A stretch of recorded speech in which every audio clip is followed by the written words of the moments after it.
नमस्कार. आपली माणसामध्ये मी मृणाल मराठे सगळ्यांचं स्वागत करते.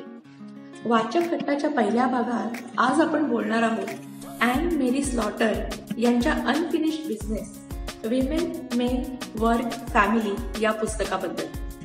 गेले बरेच दिवस मला हे पुस्तक वाचायचं होतं आणि मागच्या रविवारी मी ते वाचून पूर्ण केलं. या पुस्तकाने माझं करिअर, माझं कुटुंब आणि समाज यांच्याकडे बघण्याचा दृष्टिकोन बदलला आणि म्हणूनच मी ठरवलं की मला या पुस्तकाबद्दल सगळ्यांबरोबर शेअर करायचं.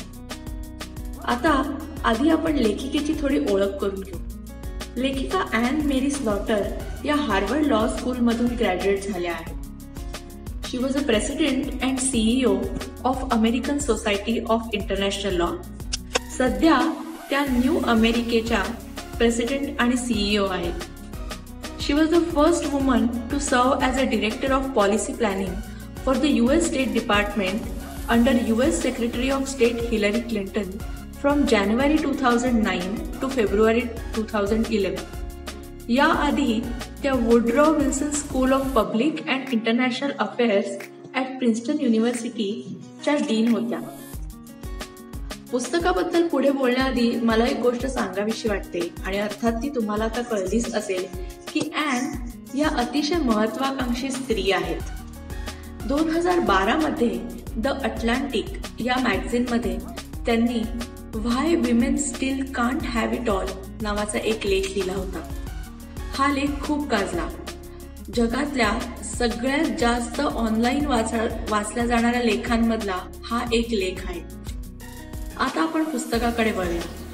Unfinished business women, men, work, family हे पुस्तक याचे 3 भाग आहेत. पहिला भाग it talks about moving beyond our mantra. It talks about half truths म्हणजेच अर्धसत्य, half truths about women, half truths about men and half truths about workplace. दुसरा भाग is about changing lenses and तिसरा भाग is about getting to equal.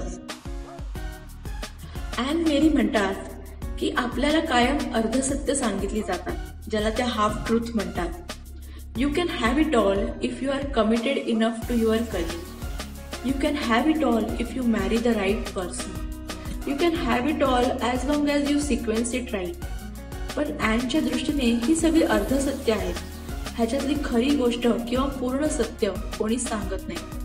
And म्हणते the whole truth is you can have it all if you are committed enough to your career and you are lucky enough never to hit a point where your carefully constructed balance between work and family topples over. You can have it all if you marry the right person who is willing to defer his or her career to yours. You stay married and your own preferences regarding how much time you are willing to spend at work remain unchanged after you have children or find yourself caring for aging parents. You can have it all as long as you sequence it right, as long as you succeed in having children when you plan to.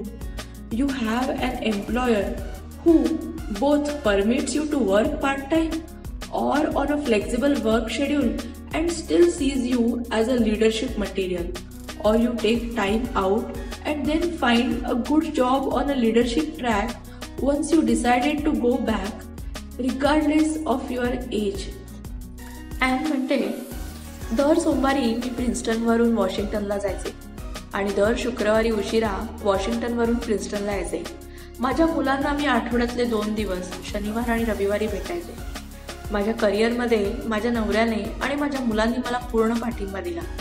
मी नसताना मुलांची शिक्षणं, खाणं पिणं, शाळेच्या वेळा, घर सगळं नवरा सांभाळायचा. पण बऱ्याच स्त्रिया एका अशा टप्प्यावर येतात where they reach their limit, ज्याला ती टिपिंग ओव्हर असं म्हणते. तुम्ही आयुष्य कितीही प्लॅन केलं तरी life happens. As they say life is what happens when you are busy making other plans. It's not your fault, it's not what you want, but you have to get along anyway. एखादी व्यक्ती जेव्हा care गिव्हरचा role स्वीकारते तेव्हा आपोआप समाज तिची किंमत कमी करतो. इथे ॲनने मांडलेली केअर गिव्हर ही व्याख्या मला फार आवडली. यापेक्षा चांगला जेंडर अनबायस शब्द मला अजून तरी सापडला नाही. ॲन म्हणते जितके ब्रेड विनर महत्त्वाचे आहेत तितकेच महत्त्वाचे केअर गिव्हर्स आहेत. इथे Anne investing in yourself and investing in others अशा दोन संकल्पना मांडते. ब्रेड विनर्ससाठी इन्व्हेस्टिंग इन युअरसेल्फ महत्त्वाचं ठरतं, कारण आपला वेळ, आपली मेहनत आपण स्वतःला कुठेतरी पोहोचवण्यासाठी वापरत असतो. पण care givers are investing in others, लहान मुलं आणि म्हातारी माणसं.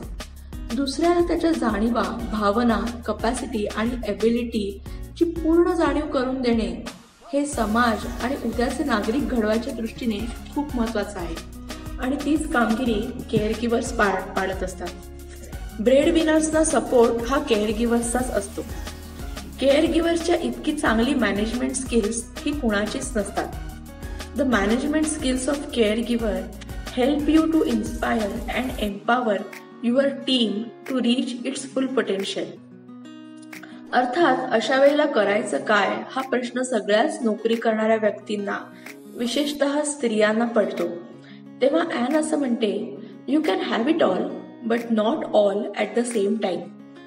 ती सजेस्ट करते, think of a career as an interval training. इथे Anne tells to create a portfolio of skills and experiences. स्वतःला एक बहुआयामी व्यक्तिमत्व किंवा मल्टी डायमेन्शनल पर्सनॅलिटी म्हणून डेव्हलप करायला सांगते. कदाचित परिपूर्णतेची ह्याच्यापेक्षा जास्त चांगली व्याख्या दुसरी सापडणार नाही. अर्थात सगळे लोक ह्या गोष्टीशी सहमत असतीलच असं नाही. पण ॲन असं म्हणते, एखादी व्यक्ती वयाच्या 40व्या वर्षी मॅनेजर झाली आणि दुसरी व्यक्ती जर का वयाच्या 45व्या वर्षी मॅनेजर झाली म्हणून पहिलीने दुसरीला जज करणं, तिच्याबद्दल चुकीचं जजमेंट पास करणं, किंवा ती प्लेयर नाही किंवा ती करिअर ओरिएंटेड नाही असा शिक्का मारणं हे अतिशय चुकीचं आहे. कदाचित त्या वेळामध्ये, त्या 5 वर्षांमध्ये तिने स्वतःला एक मल्टी डायमेन्शनल व्यक्ती म्हणून डेव्हलप केलं असेल. आयुष्यात असे काहीतरी अनुभव घेतले असतील जे तुमच्याकडे नसतील. पुढे ॲनने या पुस्तकात फक्त स्त्रियांचीच नव्हे तर पुरुषांचीही बाजू मांडली आहे. ती म्हणते, main can't have it all इथर. असे अनेक पुरुष आहेत ज्यांना आपल्या कुटुंबाबरोबर, मुलांबरोबर वेळ घालवायचा असतो, पण आपल्याला मात्र लहानपणापासून मेन आर ब्रेड विनर्स असं शिकवलं जातं. पण त्याला जर का केअर गिव्हर व्हावंसं वाटत असेल तर सोशिएटल प्रेशरमुळे तो ब्रेड विनर होतोय. स्त्री आणि पुरुषांचं इतकं स्टिरिओटायपिंग केलं गेलंय की आपण अज्युम करतो की त्याला घरातलं काही कळतच नाही किंवा किचनमधलं काही येतच नाही. पण आपण कधी असा विचार करत नाही की त्याचीही काही मतं असू शकतात. माइंड यू, जगातले मोठे आणि प्रसिद्ध शेफ पुरुष आहेत. Just because he is doing it differently doesn't mean he is doing it wrong. कदाचित त्याची ते काम करण्याची पद्धत तुमच्यापेक्षा चांगली असेल. May be he is more efficient than you. असाच मुद्दा ॲन सेम सेक्स किंवा समलिंगी जोडप्यांबद्दल सुद्धा मांडते. ती म्हणते, सेम सेक्स कपलमध्ये किंवा समलिंगी जोडप्यांमध्ये ब्रेड विनर कोण आणि केअर गिव्हर कोण हे कसं ठरवणार? ओव्हरऑल हे पुस्तक वाचल्यानंतर मला असं वाटतं की आपल्या सगळ्यांनी हे पुस्तक वाचलं पाहिजे. उद्याची एक सक्षम, अनप्रेज्युडाइज्ड, नॉन जजमेंटल पिढी आपल्याला घडवायची असेल, एक अशी पिढी जी स्टिरिओटाइप्समधून बाहेर पडून केअर गिव्हरची व्हॅल्यू ही ब्रेड विनर इतकीच आहे हे समजून घेणारी असेल तर आपण ही पुस्तक नक्कीच वाचलं पाहिजे. पुढे वाचक कट्टाचा हेतू हा एवढाच आहे की ही पुस्तकं मला ही सगळ्यांपर्यंत पोचवायची आहेत. इथे कुठलीही ॲडव्हर्टाइजमेंट किंवा कुठल्याही प्रकारचं परीक्षण नाही. ही माझी स्वतःची मतं आहेत आणि तुमची मतं ही माझ्यापेक्षा वेगळी असू शकतात. सो तुमची मतं मला खालच्या कमेंट बॉक्समध्ये नक्की कळवा आणि हे पुस्तक नक्की वाचा. तुम्हाला जर का हे पुस्तक वाचायला वेळ नसेल तर ॲनचे बरेच टेड टॉक्स आहेत किंवा तिचे इंटरव्ह्यू आहेत, ते यूट्यूबवरती अवेलेबल आहेत. त्यांच्या लिंक्स मी खालच्या डिस्क्रिप्शन बॉक्समध्ये देते, ते नक्की ऐका. धन्यवाद.